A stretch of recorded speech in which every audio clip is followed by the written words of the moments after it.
Hi, you're listening to the History of Ancient Greece podcast. Ryan has been so kind as to allow me to tell you a bit about myself before delving into his latest topic. My name is Liv, and I host a podcast called Let's Talk About Myths, Baby! Every 2 weeks, I tell you a story from ancient Greek mythology, but there's a twist. See, I tell you in a way that reflects where we are now in the world. I have no qualms with pointing out how ridiculous some of their stories were. I mean, do you know how many times Zeus tricked a woman into sleeping with him by transforming himself into various sorts of animals? Seriously, it's weird and pretty twisted. I also highlight the treatment of women back then. They're so often the villains of the stories, and it wasn't because ancient women were inherently villainous. I tell the myths in a casual style, highlighting the insanity and the troublesome aspects while still reveling in the wonder and general awesomeness that is ancient Greek mythology. You can find my podcast wherever you listen to this one, or you can visit my website, mythsbaby.com. You can also catch me in your typical social media realms like Instagram, Twitter, and Facebook.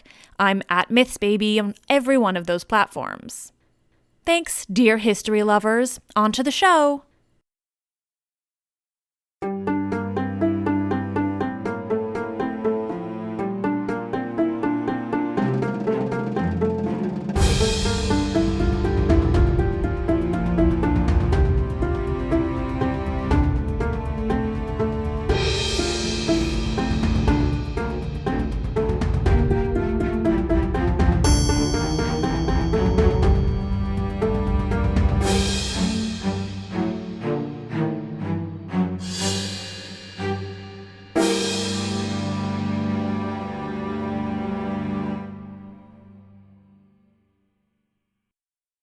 Hello, and welcome back to the History of Ancient Greece.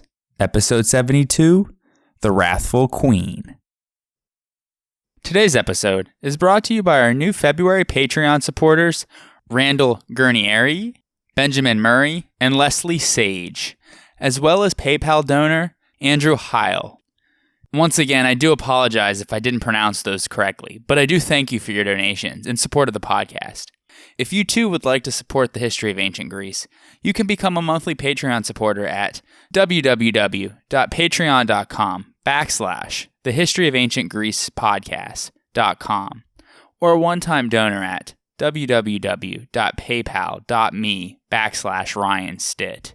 Links to the various sites are in the show notes. And now, let us turn our attention back to the ancient Greeks. Hera, as the queen of the heavens and the wife of Zeus, is considered the greatest of the goddesses and is the guardian of women, marriage, childbirth, and the family unit. Her origins are generally thought to lie in a powerful pre-Hellenic goddess, or goddesses, whose cult was adopted by the Mycenaean Greeks. Her name has been connected by some scholars with the word hora, or season, indicating her fertility and ripeness for marriage, while others, both ancient and modern, connect her name with air, which means air, hence the divine wedding that denotes the union between heaven and the enlivening wind. They argue that her name then is an anagram, meaning the letters of air at one point were rearranged. Her name is also attested on Linear B tablets from Pylos and Thebes as Aera, though it's found in connection with Diwo or Zeus. The same etymology makes Hera a feminine form of Heros or hero, and this background may help to elucidate the goddess's complex ties to the Bronze Age heroes, particularly Heracles, and the genesis of the Greek concept of the mythic and cultic hero. Hera was the daughter of Kronos and Rhea, and so she was the sister of Zeus, Poseidon, Hades, Demeter, and Hestia. She was either born at Argos or Samos. Both cities made competing claims, as we shall see. She was one of the children that Kronos had swallowed, and the first to come to light when he regurgitated them. She did not participate in the Titanomachy, though, as she was raised and guarded by Oceanus and Tethys, after Zeus banished the Titans and divided the dominion over the world with his brothers. He was on the market for a wife. The chronology is fuzzy, so we aren't exactly sure how long Zeus was the king of the Olympians before he decided that he needed to marry, but Zeus had taken a liking to his sister Hera. She resisted him at first, but Zeus preyed on her empathy for animals and other beings. He caused torrential rain, created a thunderstorm, took the form of a cuckoo, which is a medium-sized, long-tailed bird, and pretended to be in distress.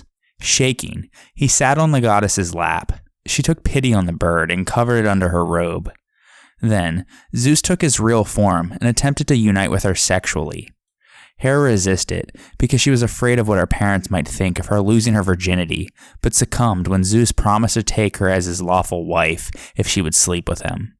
And ever since their union, the cuckoo has been the cult symbol of the goddess. Afterwards, the wedding of Zeus and Hera took place in the Garden of the Hesperides, at the ends of the earth, a fertile garden where all things grow lush and effortlessly. Gaia gave to Hera golden apples as a wedding present, which she in turn planted in this garden. This resulted in the famous tree of the golden apples, where Heracles would one day gather fruit as part of his labors. The tree in the garden symbolized one of Hera's main functions, shared later with her daughter Eileithyia, as the overseer of childbirth.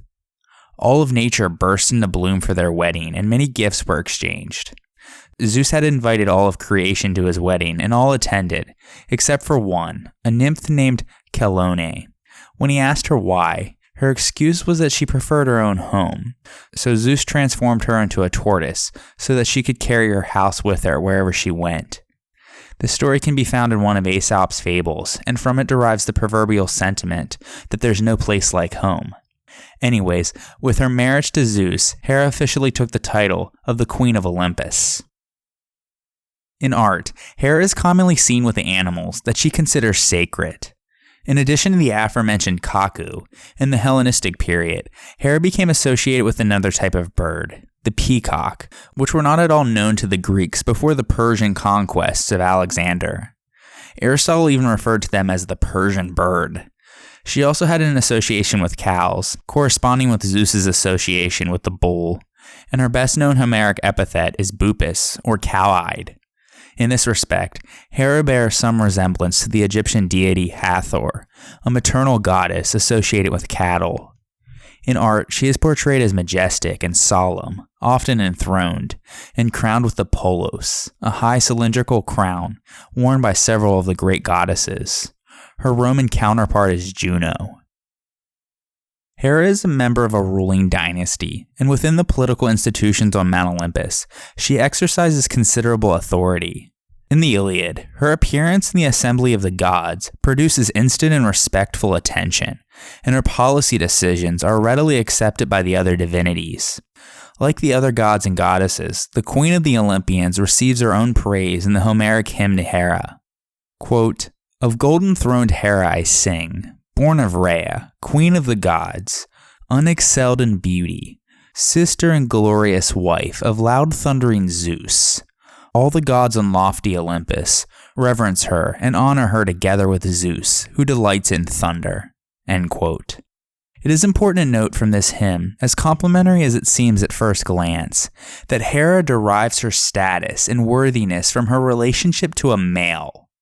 The gods honor her together with Zeus, who is her brother and her husband, and so the power accorded to a woman has to be viewed within a framework of overall male control. Hera's authority is shown to derive ultimately from that of her husband, and in the words of Aphrodite in the Iliad, honor must be accorded to a goddess who lies in the arms of Zeus, since he is the greatest. The secondary status never quite sits well with Hera, and much of what drives her activity is her resistance to the subjugated role.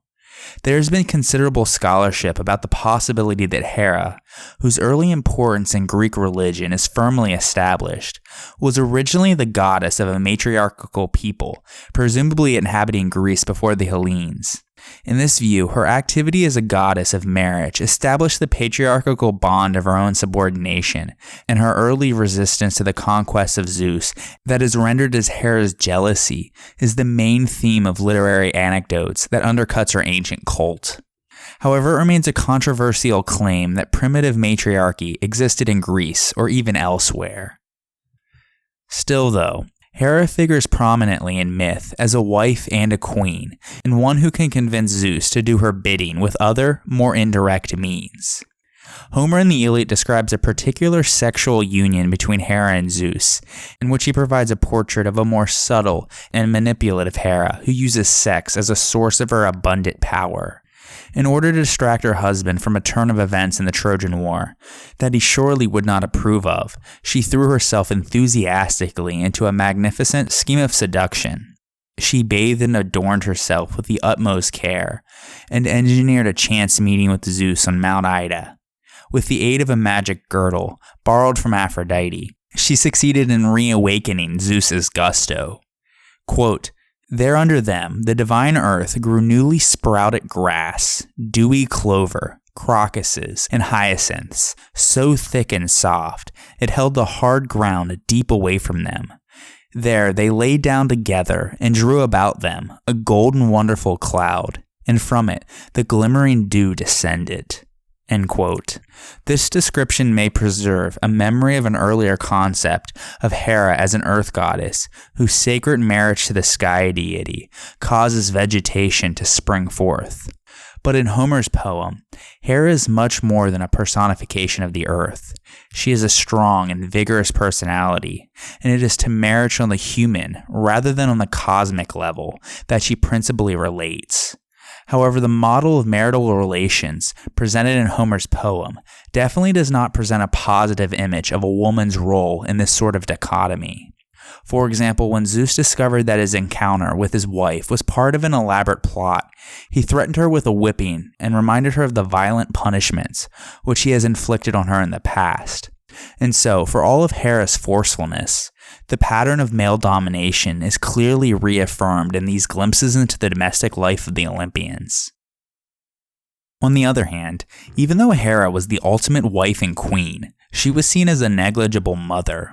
All of the myths concerning Zeus's individual affairs with other divinities, which we mentioned in episode 59, show him coupling with goddesses who preside over universal patterns and producing children who exhibit further concern for order. But with his wife Hera, Zeus created 3 children who introduced unpredictability and chaos into the universe, those being Hebe, Ares, and Eileithyia. Hebe was the goddess of youth, who during banquets served as the cupbearer of the gods on Mount Olympus, pouring them nectar and ambrosia. She also helped Hera enter into her chariot, and she drew baths for her brother Ares when he returned from the battlefield. In art, Hebe is usually depicted wearing a sleeveless dress and represents youthfulness or the prime of one's life. She was often portrayed by the poets as having the ability to give eternal youth, and in art she is typically seen alongside her father in the guise of an eagle, often offering up a cup to him.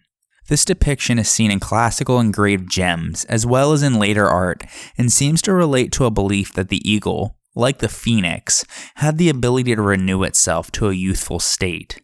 But when Zeus became interested in a young Trojan boy named Ganymedes, he decided to make him his new cupbearer, replacing Hebe. This represents the fact that youth eventually fades away and can be replaced by someone else newer. Zeus and Hera's second child is Ares.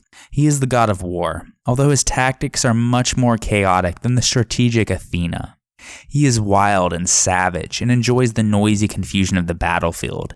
He appears when the battle line breaks down and men are fighting amidst chaos and slaughter. He had a very rocky relationship with his father Zeus, who was much more interested in the order of Athena and not the chaos of Ares. Finally, their daughter Eileithyia watches over childbirth and midwifery, which originally was Hera's responsibility until she passed it to her daughter. Eileithyia needed to be present for the birthing process to be completed. As we will see in a future episode, the Greeks did not look upon childbirth well because it is a violent, chaotic time that only happens with much pain, screaming, blood, and of course the constant threat of death. Hera's other child was Hephaestus. Depending on what source you read, he was either born unilaterally by Hera or with Zeus, as we mentioned in episode 67. Regardless, he was born lame, and according to Homer, she was so ashamed of him that she hurled him from atop Mount Olympus. The two would later be reconciled, but in Homer, we clearly get the image that Hera was far from the ideal mother. Other sources provide a slightly different picture of Hera's maternal instincts, though. Apart from her own children, Hera raised Thetis as one of her own daughters, saw that she married well with Peleus, and always protected her and her son Achilles. Another of her favorites was Jason, whom she aided in his quest for the Golden Fleece. She also raised the Nemean lion, the Lernaean hydra, and the monster which guarded the apples in the Garden of the Hesperides, all beasts that would later be slain by Heracles, as we discussed in episode 47. Hera protected those who honored her, but she was terribly cruel and vengeful against those who wronged her. Quite a few tales of Hera's wrath are told by the Roman poet Ovid in his poem The Metamorphoses. One in particular involved a forest nymph named Echo, who resided on Mount Kithaeron in Boeotia, and who had the job of distracting Hera while Zeus was having his affairs, by leading her away and flattering her with lengthy conversations.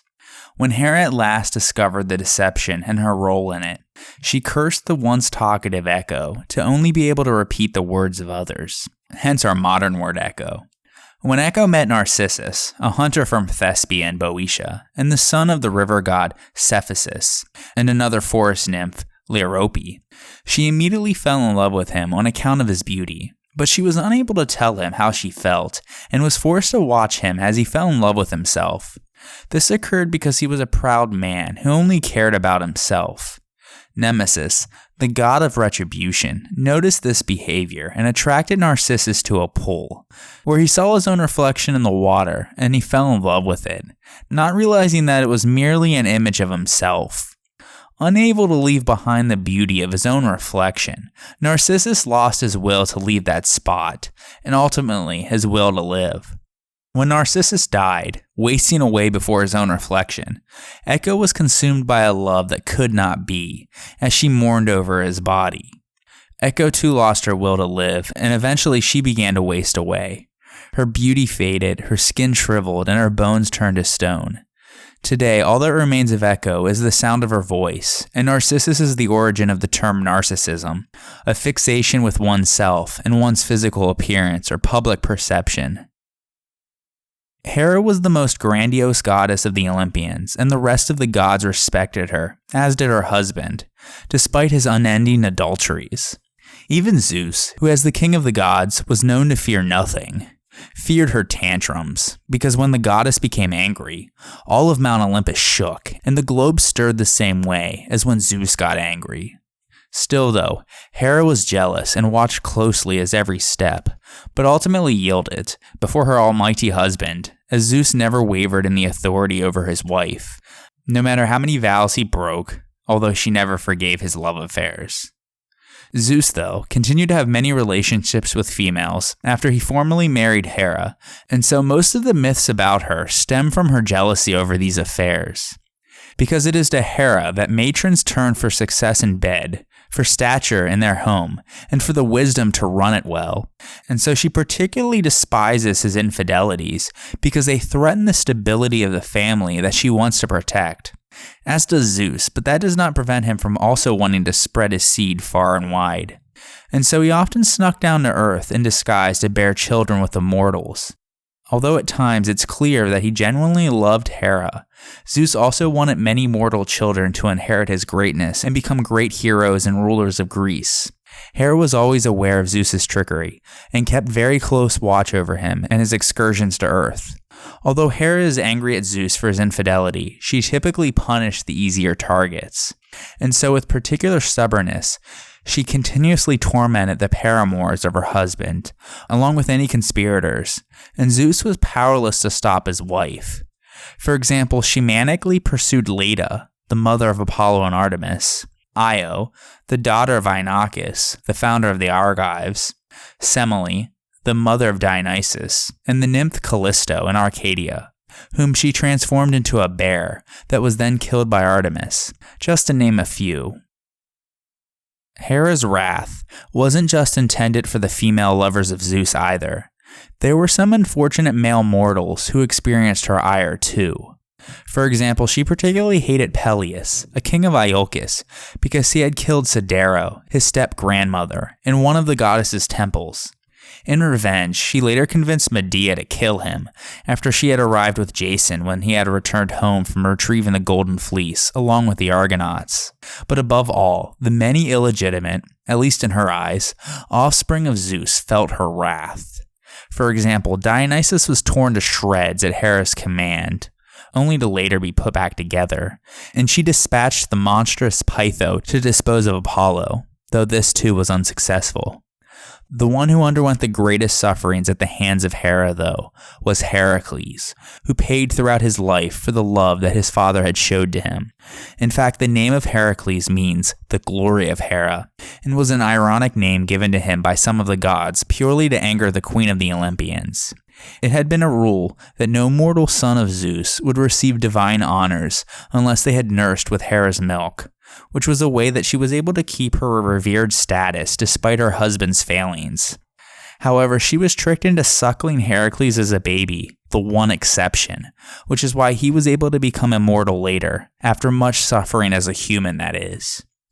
To learn more about the life of Heracles and the torment he endured by his stepmother, check out episode 47. Some myths, though, state that in the end, Heracles reconciled with Hera by saving her from Porphyrion, a giant who tried to rape her during the Gigantomachy, and that in appreciation, she even gave her daughter Hebe as his bride. Heracles' deification, though, was a classical period invention, which creates an awkwardness with the earlier Homeric account, in which Odysseus encounters Heracles in the underworld. Whatever myth-making may have served to account for an archaic representation of Heracles as Hera's man, it was thought suitable for the builders of the temple of Hera at Paestum to depict the exploits of Heracles in relief. Still, though, in myth, Hera is far from being a tender, caring mother figure, and acts out the role of the archetypal wicked stepmother. Hera's wrath was also aimed at those who made what she saw as the wrong choices. For example, Tiresias was originally a priest of Zeus, and as a young man, he encountered two snakes mating, and so he hit them with a stick. As a result, he was then transformed into a woman. As a woman, Tiresias became a priestess of Hera, married and had children, including his daughter Manto, from where we get the word mantis, meaning seer or prophet. After 7 years as a woman, Tiresias again came across two mating snakes. Depending on the myth, either she made sure to leave the snakes alone this time, or according to Hyginus, she trampled on them and became a man once more. As a result of Tiresias' experience as both a man and a woman, Zeus and Hera asked him, as he was currently in the man form, to settle the question of which sex, male or female, experienced more pleasure during intercourse. Zeus claimed that it had to have been women, or at least the women that he was sleeping with, and Hera claimed that it was men. When Tiresias sided with Zeus, Hera struck him blind. Since Zeus could not undo what she had done, he gave him the gift of prophecy. An alternative, and less commonly told story has it that Tiresias was blinded by Athena after he stumbled onto her, bathing naked. His mother, Chariclo, begged her to undo her curse, but Athena could not, and so she gave him the power of prophecy instead. Regardless, from then onwards, Tiresias served in Thebes as a blind prophet of Apollo, the goddess of prophecy. He participated fully in 7 generations, beginning as an advisor to Cadmus up until the story of the Epigoni, or the Wars of the Sons who originally fought in the famous 7 against Thebes. We will cover Tiresias in more detail when we get to Apollo and prophecy. Perhaps more famously, Hera also became enraged at the Trojans because of the so-called judgment of Paris. When in a beauty contest, the Trojan prince Paris decided to pronounce that Aphrodite was more beautiful than Hera and Athena, the other two competitors. For this reason in particular, Hera and Athena helped the Greeks in their fight against the Trojans. And when the Trojan prince Aeneas was trying to escape to Italy, she did everything in her power to sink his ship and disrupt his journey. She complains of her spurned beauty during the contest, the responsibilities taken from her daughter Hebe that were given over to the Trojan boy Ganymedes, who becomes the cupbearer on Mount Olympus, as we mentioned, and the general disrespect that her plans receive from her husband Zeus. The negative qualities with which Hera is invested in myth are important because they tell us a great deal about the attitudes of the Greek males to marriage and motherhood. But the mythological portrait should not overshadow the quite different picture that emerges from a study of her role in cultic practices, where she was venerated as the protector of an institution that was not only central to a woman's experience, but was recognized as a vital component of Greek social structures. To the people who took part in her rites, and more especially to her female worshippers, she must have presented a far more positive image than can be seen in myth. In some of her cults, Hera is similarly viewed primarily as a bride or wife, and her status as Zeus's consort is central for worshippers. But in her most famous cults, those at Argos and Samos, she is a powerful city goddess who fosters economic and military success. In these cases, her relationship to Zeus is not a crucial factor, and the literary portrait of a jealous, scheming wife seems far removed from the cultic experience of an awe-inspiring deity who brings success in battle, multiplies the herds of cattle, frees the enslaved, and protects the young for her chosen people. Compared to this mighty goddess, who also possessed the earliest temples that we know of, those in the early 8th and 7th centuries BC at Samos, Argos, and Olympia, and two of the greatest 6th and 5th century BC temples at Poseidonia, or Paestum, the harsh-tempered and overbearing woman of Homer and the other mythographers is an almost comical figure, portrayed as the archetypal nagging wife who keeps a jealous watch over all of her husband's movements and shows considerable resentment when he fails to consult her. And now, let us take a short break for a word from one of our sponsors. The History of Ancient Greece is sponsored by the CLNS Media Network, and today's episode is brought to you by Masterclass. Imagine learning cooking from Gordon Ramsay, photography from Annie Leibovitz, or basketball from Steph Curry. Well, now you can with Masterclass. Masterclass produces online classes taught by the best in the world. Each class is shot with cinematic production quality and offers on-demand lessons loaded with exclusive content you'll find only on Masterclass. Choose from classes taught by over 30 masters, including cooking techniques from Chef Thomas Keller, screenwriting from Aaron Sorkin, filmmaking from Martin Scorsese, and much more. Whether you're pursuing your passion, developing your career, or just looking to learn something new, Masterclass gives you access to the best of their craft so that you can master yours.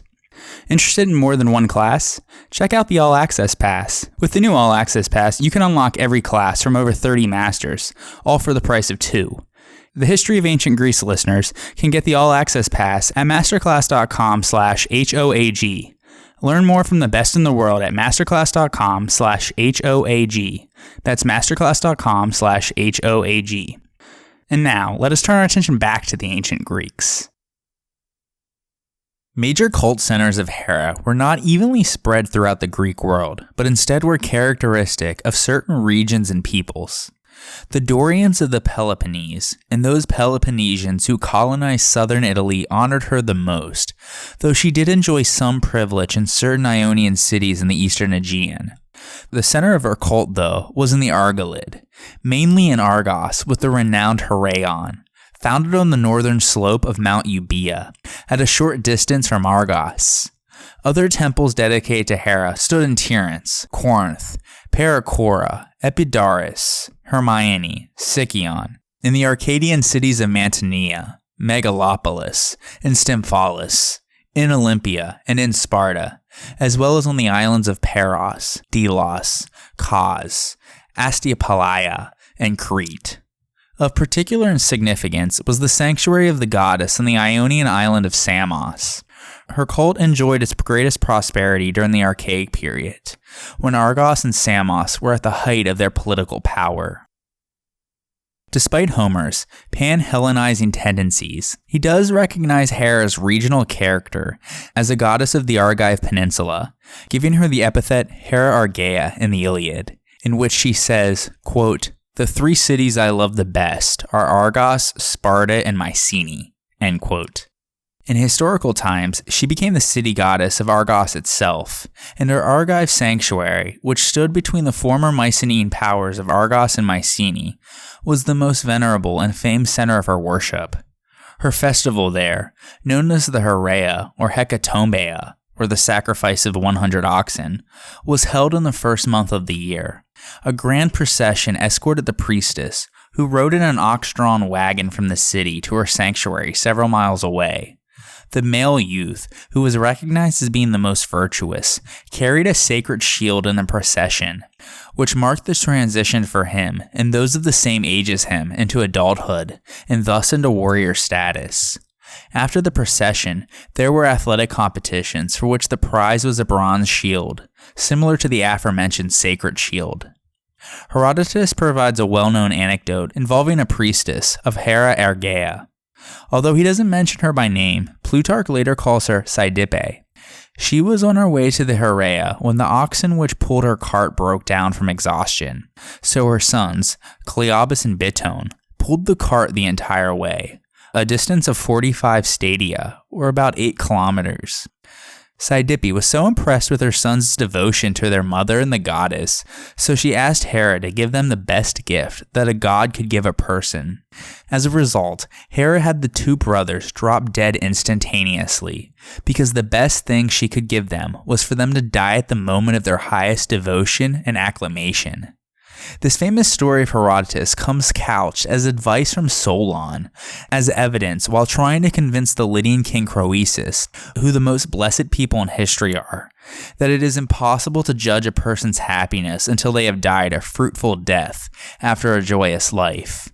The most often used quotation from this story is, roughly translated, "Call no man blessed until he is dead." Hera's cult at Argos shows a preoccupation with 2 aspects of the Argolids' prosperity: the herds of cattle, on which its wealth was based, and its military might. Terracotta figurines from the Heraeon indicate that Hera was also viewed as a chorotrophic deity, or one who nourished and protected the young. Often she is shown holding a child in her lap. Sometimes she holds not a child but a horse, an emblem of aristocratic privilege. Hera's cult seems to have been closely bound up with the efforts of the early archaic Argives to define their relationship with their heroic past. In fact, the Argive Heraeon was constructed of the remains of a Mycenaean settlement, but there is no clear evidence of continuity of cultic worship from the Bronze Age to the 9th century BC, when activity at the Heraeon becomes archaeologically visible. Around 700 BC, though, a terrace was built using huge cyclopean blocks in imitation of the Bronze Age architectural style. And shortly thereafter, a temple of stone and wood with a colonnade was added. This archaic structure was not superseded by a newer temple until after it had burned down in 423-422 BC. Excavations have found a cache of inscribed bronze tablets, recording, among other things, the sums borrowed from the state treasury of Hera to pay for the construction of this temple. It possessed sculptures depicting not necessarily myths of Hera herself, but subjects of interest to the Argives, such as the birth of Zeus, the Gigantomachy, the Trojan War, and the saga of Orestes. One of the most famous pieces is the so-called head of Hera, though its identification has been doubted recently. It's also unsure whether it comes from a cult statue of the goddess or a sculpture that decorated the western pediment of her temple in Argos. It was a product of the Peloponnesian workshop, which has been associated with both the school of Polycletus and Polycletus the Younger, and the head of Hera is now housed in the National Archaeological Museum at Athens. In Pausanias' time, one could enter the temple of Hera at Argos after walking through a series of statues of the former priestesses, called kleidukoi, or keyholders, whose tenures provided a chronological framework for the city's history. The list of priestesses was already ancient in the 5th century BC, when Hellenicus used it as the basis for an account of the Greeks from the Trojan War to his own day. The cult image of the classical period was a famous one by Polycletus, fashioned of gold and ivory over a wooden core. The seated goddess held a scepter and a pomegranate, symbols of power and fertility. A more ancient wooden image must have existed, but presumably was destroyed when the archaic temple burned. When Pausanias visited the temple, he saw a venerable image of pear wood taken from nearby Tiryns, another ancient Heraean cult center, which the Argives had installed on a pillar beside Polycletus' statue. The pillar itself may have held special significance, because a fragment of the Argive epic Pharaonis describes Hera's priestess adorning the high column of the Olympian queen Hera Argea, with fillets and tassels. Another item of interest in the temple was the couch of Hera, a symbol of Hera's status as the bride of Zeus. The head of Hera adorned the coins of Argos, and it has been argued that the image on them imitates the head of the goddess's cult statue, in which Hera wears the polos, a high crown usually decorated with floral designs. and the diadem, earrings, and a necklace. The river Asterion, near the Heraeon, was regarded as the father of Hera's 3 nurses, the nymphs Acrea, Prosimna, and Eubea, who were named after features of the sanctuary's topography. Local tradition therefore held that Argos was Hera's birthplace.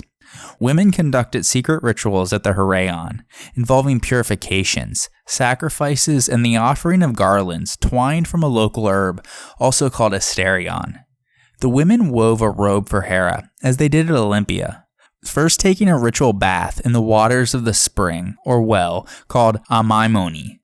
The hundreds or so of miniature water vessels, called hydriae, from the excavations further attest to the importance of water in these activities. Perhaps the ritual involved a bath for Hera's sacred image, because a legend describing how Hera took an annual bath to restore her virginity was attached to the spring Canathos in nearby Naphtlia. For most women, virginity was an essential prerequisite for marriage, and Hera's yearly rebirth as a potential bride may well have been seen as an event which recreated and reaffirmed her role in the marital relationship. The so-called water of freedom of the stream Eleutherion near the Heraeon was used for the women's secret rites that were not to be spoken of, called eraton, and was also drunk by slaves and prisoners about to be emancipated. Hera's daughter Hebe, whose statue stood beside hers in the Heraeon, similarly granted asylum to suppliants and freed prisoners at her ancient sanctuary in Philios. Hera may have been the first deity to whom the Greeks dedicated an enclosed roof temple sanctuary at Samos around 800 BC. It was replaced later by the Heraeon, one of the largest of all Greek temples. Half of one column from the Heraeon at Samos has been reconstructed, scarcely hinting at the former glory of this sanctuary. A succession of temples stood on the marshy site, beginning with the late 8th century BC Hecatombedon, or 100-foot temple. The temple created by the Rhocis sculptors and architects was destroyed between 570 and 560 BC. This was replaced by the temple commissioned by the tyrant Polycrates around 540 to 530 BC. One of the later temples was a truly gigantic Ionic structure with a forest of 155 columns, which Herodotus called the largest temple of his time. There is also no evidence of tiles on this temple, suggesting either that temple was never finished or that the temple was open to the sky. Samian excavations have revealed votive offerings, many of them from the late 8th and early 7th centuries BC. Among the dedications at the Samian Heraeon were over 30 house models in stone and terracotta. The Hera sanctuaries at Argos and Paracora have also produced similar models with geometric decoration, causing speculation that the houses were intended to represent the earliest temples, before the construction of Hecatombeda. Given the fact that Hera's temples are found everywhere amongst the earliest of those attested, this is probably likely, but other explanations are possible. If the models represent chieftains' houses, they could then symbolize Hera's association with political authority and social status. The center of Hera's sanctuary at Samos, and its earliest feature, was the altar, which existed from the 10th century BC onwards. Like the temple, it was rebuilt several times, culminating in a monumental 40-meter structure. All this grandeur, however, came after the sanctuary was well established. Although it was not of Pan-Hellenic stature, like the sanctuary of Hera at Olympia, the fortunes of her sanctuary at Samos rose considerably with those of the maritime state of Samos in the 7th and 6th centuries BC.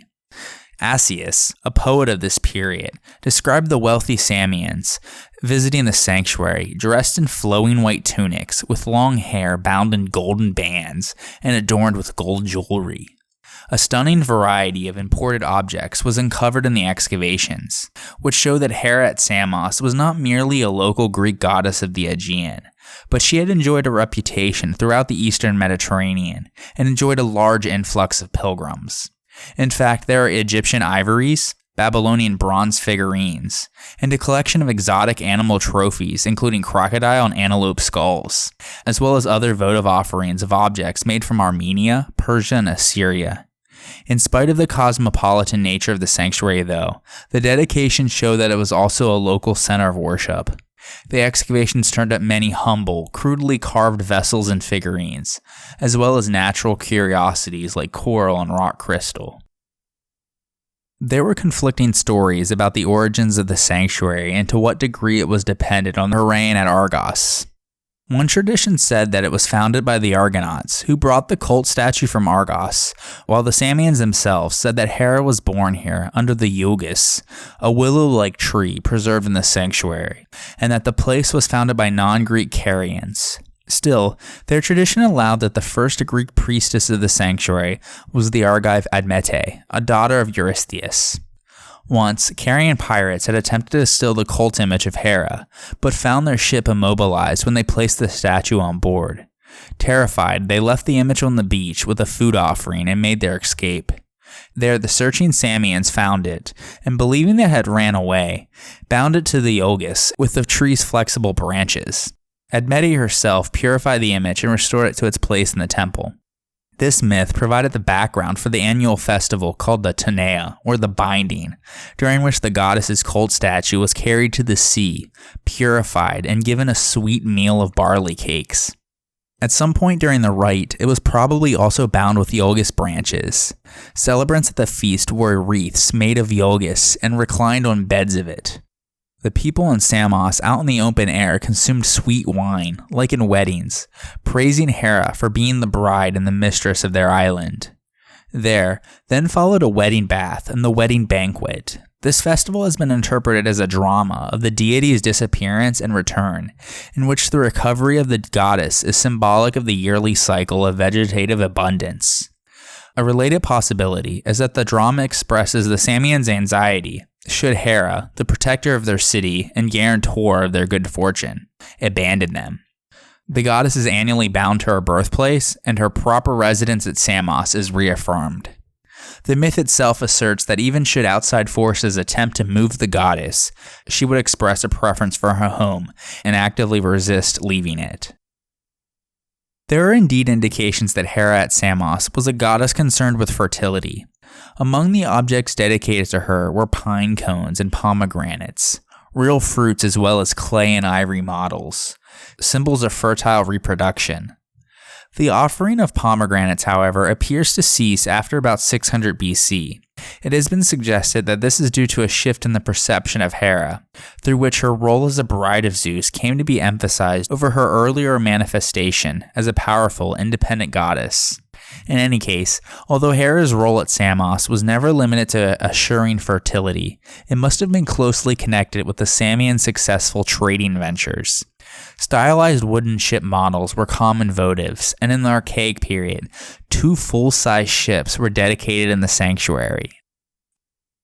The cult image of Samian Hera has been described by ancient witnesses as being crudely carved and plank-like. It was wooden, small, and light enough to be carried annually to the shore for the Tonea, but it spent the rest of the year ensconced in the temple, dressed in rich garments and wearing a high crown.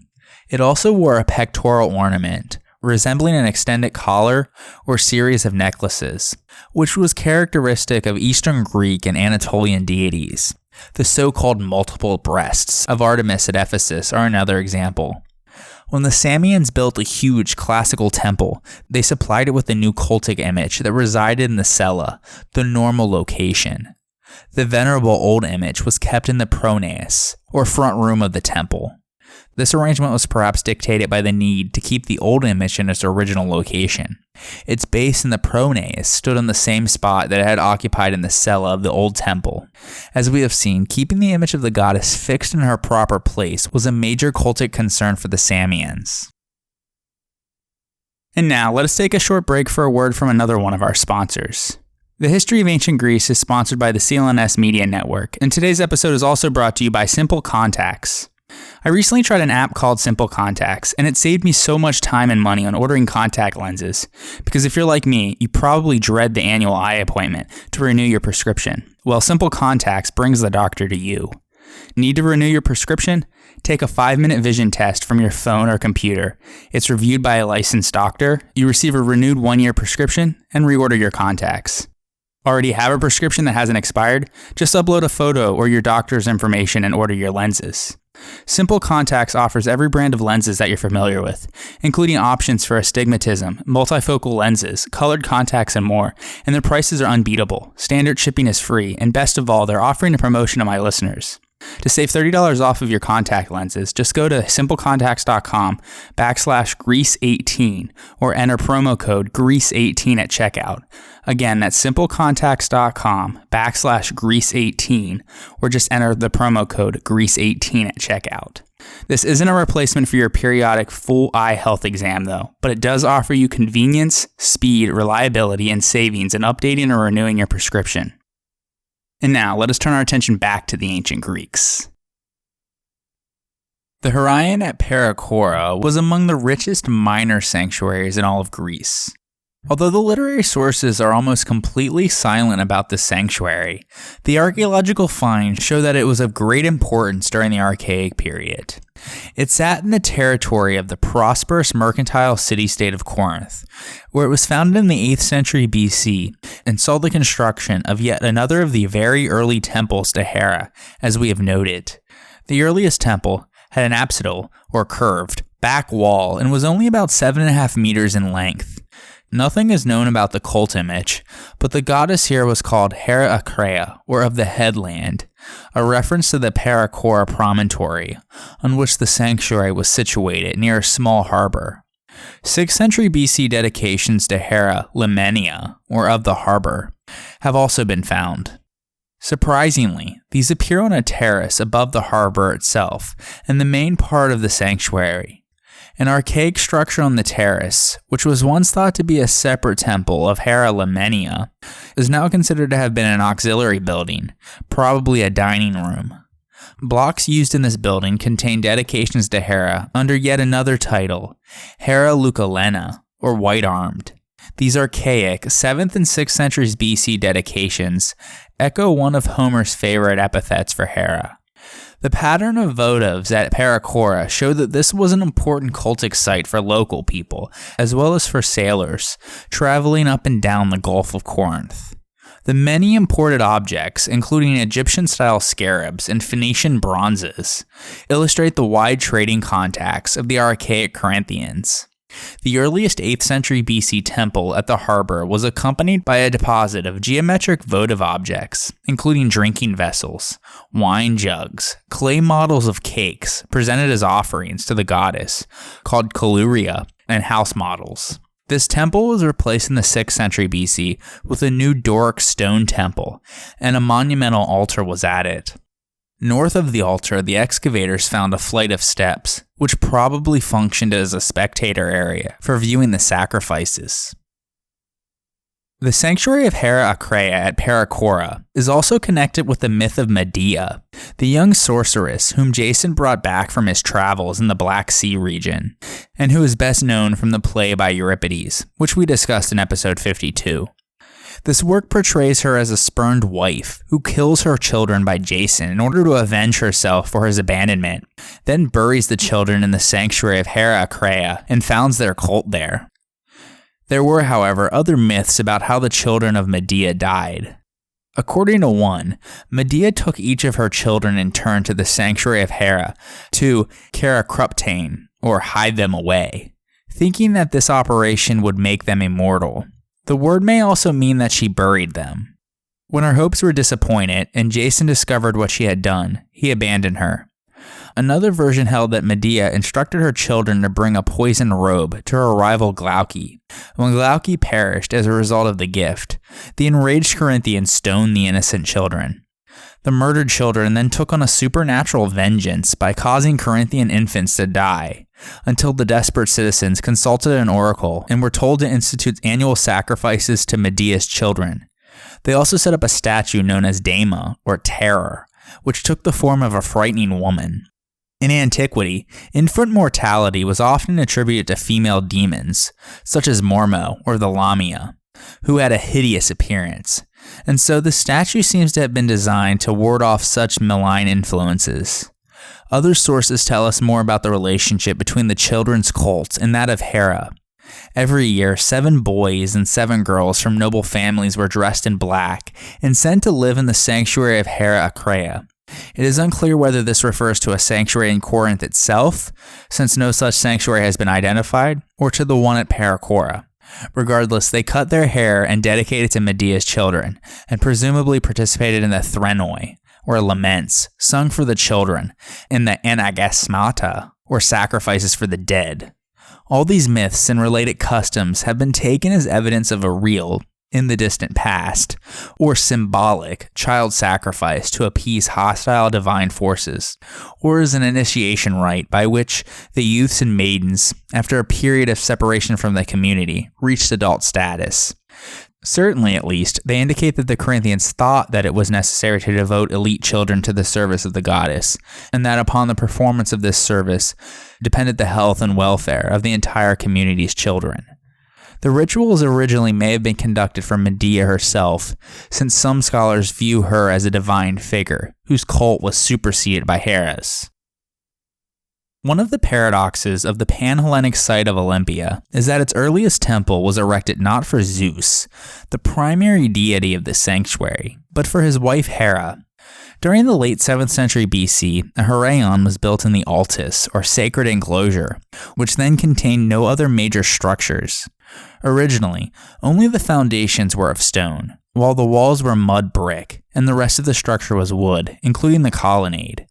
The temple was refurbished in such a way that the columns were gradually replaced in stone, and each one was slightly different in style, thickness, and the type of stone used. The mismatched columns were probably the result of contributions by many donors, each of whom supplied one column and wanted it to be recognizably different from the rest. Nowadays, only 3 columns remain after being restored, but they represent the oldest datable temple ruins that we have still somewhat standing. Some scholars, disturbed by the anomaly of a Heraion as the only temple in a sanctuary of Zeus, have suggested that the temple was from the beginning dedicated jointly to Zeus and Hera, or that it was originally a temple of Zeus and was rededicated to Hera only after Zeus's classical temple was built in the 5th century BC. The question is still open, but we should keep in mind that a temple was never a requirement for a sanctuary, and was often absent from sanctuaries of Zeus in particular. As at Dodona, another Pan-Hellenic sanctuary at Zeus. The focus of Zeus's cult was not actually a cult statue, but the great ash altar where he received his sacrifices. Furthermore, Hera was, as we have seen, one of the earliest temple deities, and the one who was consistently provided with temples in the early Archaic period. Hera's cult in the Altis may have been introduced by Phaidon, the 7th century BC king of Argos, who established a military presence in Elis and reorganized the Olympic Games, as we discussed in episode 16. If this is the case, the Temple of Hera originally served as an offshoot of the Argive Heraion, and a reminder of the political and military supremacy of Argos in the early Archaic period. Pausanias provides a detailed description of the temple's amazing contents. The cult image of Hera was seated on a throne, and behind her stood a statue of Zeus wearing a helmet. The positioning of Zeus's statue suggests that he was not the primary deity of this temple, but that his role as Hera's spouse was still important to the cult. This is also borne out by other aspects of the cult, as we will see. Both statues are described as simple works, and thus probably belong to the Archaic period. Nearby were images of many other deities in ivory and gold, some by famous sculptors and others by unknown artists. They include the Horai, or the seasons, and their mother, Themis, Athena, Demeter, Kor, Apollo, Artemis, Hermes, and so forth. A richly decorated cedarwood chest was dedicated by the family of Cypselus, the 7th century BC tyrant of Corinth. This famous chest was covered with labeled episodes from heroic myths. We also discussed this in episode 16. There was also a small bed, recalling the couch of Hera in the Heraion at Argos, a disc on which was inscribed the ritual formula for the Olympic truce forbidding men in arms to enter the sanctuary, and the ivory and gold table used to hold the wreaths for Olympic victors. Hera's cult at Olympia was administered by a college of 16 women chosen from the most venerable and respected matrons of Elis, the polis in charge of the site. Hera's supervision of weddings gave her a special link with young women, and it was in this connection that she was honored in a festival called the Heraea. This was organized by these 16 matrons and was held concurrently with the Olympic Games every 4 years as the female counterpart of the famous Olympic Games held in honor of Zeus. Though needless to say, the women's version was far less prestigious and elaborate. Very little information also has been recorded by ancient authors. However, while women were generally excluded from the Olympic Games, both as competitors and as spectators, the Hera involved a foot race for girls of 3 different age categories. They wore short tunics, which left their right shoulders and breasts exposed, and ran in the same stadium as the men and the boys, though the course for the races was 1/6 shorter. The winners received a portion of the meat from the cows sacrificed to Hera and a crown made from olive tree branches. The 16 women of Elis also wove a peplos, or robe, for Hera, which was presumably dedicated in the temple and may have adorned the cultic image. They arranged choruses for Physcoa, a Dionysic heroine, and for Hippodamia, the heroine who figures in one of the founding myths at Olympia. It was in order to win the hand of Hippodamia that Pelops raced against her father, the king of Elis, thus inaugurating the chariot races at Olympia. According to tradition, the 16 women trace their origin to Hippodamia, who first formed the college in order to give thanks to Hera for her marriage to Pelops. An alternative story said that the women were brought together as arbiters to settle disputes between the Eleans and the Pisatans, who fought over the control of the sanctuary in the 7th and 6th centuries BC. If the story is accurate, this is one of the rare cases in ancient Greek history in which women's religious authority translated into a limited form of political authority. The city of Poseidonia, or Paestum, in southern Italy was settled by Greeks from the Argolid. Within the walls to the south of the city, the new inhabitants built a Doric temple of Hera in the 6th century BC. The temple is notable for its double cella, whose 2 halves are separated by a central row of columns. Since there was no technical need for this feature, which had been used in early temples in order to support the roof, scholars have speculated that there may have been 2 cult images. Perhaps Zeus was worshipped here with Hera, as he was at Olympia. In fact, terracottas from the sanctuary show the king and the queen of the gods enthroned together. A second temple to Hera was built beside the first in the 5th century BC, and must have contained a newer cultic image. During the 18th century, the temple was erroneously called the Temple of Neptune, the Roman equivalent of Poseidon. Although that distinction lasted for some time, it is no longer the case now.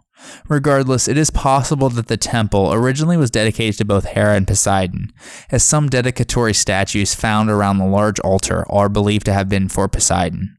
So it's entirely possible that both temples of Hera were shared with other deities, although it isn't conclusive.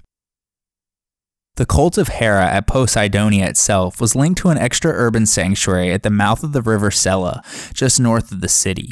The medieval lime kilns on the site show that the sanctuary structures were long ago dismantled and the marble components burned, yet it was here that one of the most significant caches of Greek sculpture was uncovered in the 20th century. Buried in the sand, and thus they escaped destruction, excavators found more than 30 sculpted metopes from what was probably the earliest temple of Hera at the site, dating to the mid-6th century BC. Many of these metopes illustrate the deeds of Heracles, while others are scenes from the epic cycle of poems about Troy. The second larger temple of Hera, dating to about 500 BC, was differently ornamented, with metopes depicting dancing pairs of maidens. The terracotta votives in this sanctuary are very reminiscent of those in the other Hera that we have mentioned, as they show the enthroned goddess holding a spear, a child, a horse, or a pomegranate. Other votive gifts found here to the goddess, that were also found at both Argos and Samos, are implements of war, such as miniature terracotta shields and armor. Like the Heraion at Samos, this famous sanctuary was supposed to have been founded by Jason and the Argonauts, to honor the Argive Hera. Nearby, the sanctuary of Hera Lacinia was located near Croton, amidst a densely grown fir forest, which served not only as the religious, but also as the political center of the area. It has been described as the most important sanctuary in southern Italy during the classical period because of its role as the seat of the Achaean and Italian leagues, in which it acted as the guardian of common political institutions and the symbol of a united power against the threat imposed by external enemies. Its rich votives, though, begin earlier in the 7th century BC and include a bronze ship model and a diadem decorated with leaves and acorns that may have adorned a wooden cultic image. Like the other Olympian goddesses, Hera often received gifts of clothing, among which was an elaborate purple cloak, embroidered with figures in gold and silver, and presented by Alcestis of Sybaris. The sanctuary also contained numerous chains and tools, which may have been dedications to Hera by prisoners captured during Croton's destruction of Sybaris in 510 BC, after they were ultimately freed. Although Hera was a powerful city goddess who fostered economic and military success, in some of her cults, she was viewed primarily as a goddess of weddings and marriage, and her status as Zeus's consort is central for worshippers. She was often invoked with the cult titles of Zygia, or the Uniter, Gamostolos, or the Preparer of Weddings, Nymphomene, or the woman given in marriage, and Teleia, or the Fulfilled, all in reference to her status as an archetypal bride and consort. In Greek culture, marriage and motherhood were the only acceptable goals for most women, and while Hera is not an enthusiastic mother in myth, we have seen that she functions as a nurturing goddess in some cults. Myths of Hera often illustrate the socially sanctioned status of the legitimate wife. The marriage month of Gamelion, which corresponds to late January or early February, appeared in many city calendars and involved special sacrifices to Hera, and was an auspicious time for weddings. Her role as protectress of marriage is obviously linked to her relationship with Zeus, and in visual representations, the two deities are often shown side by side. In the Parthenon frieze, for example, Hera turns to face her husband and raises her veil in the gesture of a bride. In myth and cult, fragmentary references and archaic practices remain of the Hieros Gamos, or the sacred marriage of Hera and Zeus. Her union with Zeus was celebrated in the villages of Attica during the minor festival of Hieros Gamos, while Zeus Teleos and Hera Telia are invoked by Athenian poets in contexts that have to do with marriage. There was also a major cultic site of Hera in the Boeotian city of Plataea. Her temple there contained two statues of the goddess. One was a seated statue sculpted by Callimachus, called Hera Nymphomena, or led as a bride, referring to the marriage procession, and the other was a standing Hera Telia. The goddess's festival, the Daedala, was celebrated every 4 or 6 years. According to Pausanias' account, this involved the felling of an oak tree that was selected when the Plataeans set out food for the crows in a sacred grove. The first tree that the birds settled in was cut and fashioned into a crude statue called Daedala. At much longer intervals of 60 years, the festival, which was called the Great Daedala, took place. Unlike the annual observance, this involved the participation of cities from all over Boeotia, each of whom contributed a cow and a bull for sacrifice. One of the wooden figures produced at the quadrennial festival was dressed as a bride and ceremoniously conducted in a cart from the river Asopus up to the peak of Mount Kithaeron. There, along with the other wooden figures and the sacrificial animals, it was burnt in a huge bonfire on the altar. The myth that explained the origin of this custom told how Zeus had quarreled with Hera, who hid herself away in the area of Mount Kithaeron. She had finally grown so fed up with his infidelity that she decided to divorce him. So she left him and wouldn't return no matter how much Zeus begged her. And so Zeus returned to Kithaeron, an elderly local king renowned for his wisdom and for whom the mountain was named. On his advice on how to find and reconcile with his wife, Zeus dressed up a wooden statue as a bride and then spread the word that he was about to move on from Hera and get remarried. As soon as Hera got wind of it, she and the outraged matrons of Plataea disrupted the wedding procession, rushed at the bride, and tore up her veil, only to discover that the bride was a wooden image. And seeing the wooden statue, she sheathed over in laughter, understanding her husband's trick. Amused, Hera nevertheless insisted on the burning of the false rival, and the two then reconciled. In the historical period, the festival of the Daedala was understood to commemorate the reconciliation of Zeus and Hera, and was therefore a celebration of divine and human marriage. Both of the images in Hera's temple refer to aspects of Hera's concern with legitimate, socially sanctioned unions, and the myth likewise stresses how Hera and the women of Plataea jealously protected their prerogatives as wives in a culture that considered extramarital sex for men normal, yet took seriously the rule that a man must have only one wife. Otherwise, issues of social status and inheritance could become muddied. On the other hand, the festival seems to incorporate elements that predate the myth of Hera's feminine jealousy and point to the worship of an independently powerful goddess. Zeus has no place in the ritual itself, which seems to be akin to other sacred processions attested in Boeotia and elsewhere, such as the Daphnephoria, or the carrying of the laurel. Sacrifices on mountain peaks were characteristic of Minoan religion, and a shrine known as the Didalion is attested from Mycenae and Knossos. Hera's cult, with its marital preoccupations, may have been superimposed upon rituals that were once carried out for a pre-Hellenic tree or mountain goddess, who disappeared and returned on a seasonal basis. At the same time, the myth of Hera's quarrel with Zeus should not be dismissed as a comical tale concocted to explain the ritual. At Stymphalos in Arcadia, there was a similar myth of Hera's quarrel with and separation from Zeus, and there too the goddess's cult titles referred to marital status. Hera, it was said, grew up in Stymphalos, where she was raised by Temenos, who had built a temple for her, instituting her cult. He had decided on paying tribute to the goddess with 3 different sanctuaries, one as Parthenos, or virgin, and Pada, or girl, for the period before her marriage, one as Teleia, or fulfilled or matron, for the period when she was the wife of Zeus, and one as Hera, or divorcee or widow, for the period when she had divorced her husband. She received the latter because she returned to Stymphalos while she was quarreling with Zeus, and was without a husband. And so in the Stymphalian cult, Hera provided models for the 3 stages of female life, as the Greeks conceptualized it. But it was her period of separation from Zeus that provided the impetus for the goddess's return to her own land. Hera's identity as a local goddess could best be manifested when she was apart from Zeus, not installed as his bride on Mount Olympus. On the next episode, since we've already discussed the physical location of the Athenian agora and the economic activity that took place there in previous episodes, and have now introduced the goddess of marriage and all things of the home herself, let's now shift our attention to something a little less public and a bit more private. So join me next time on the History of Ancient Greece, episode 73, The Oikos and Private Life.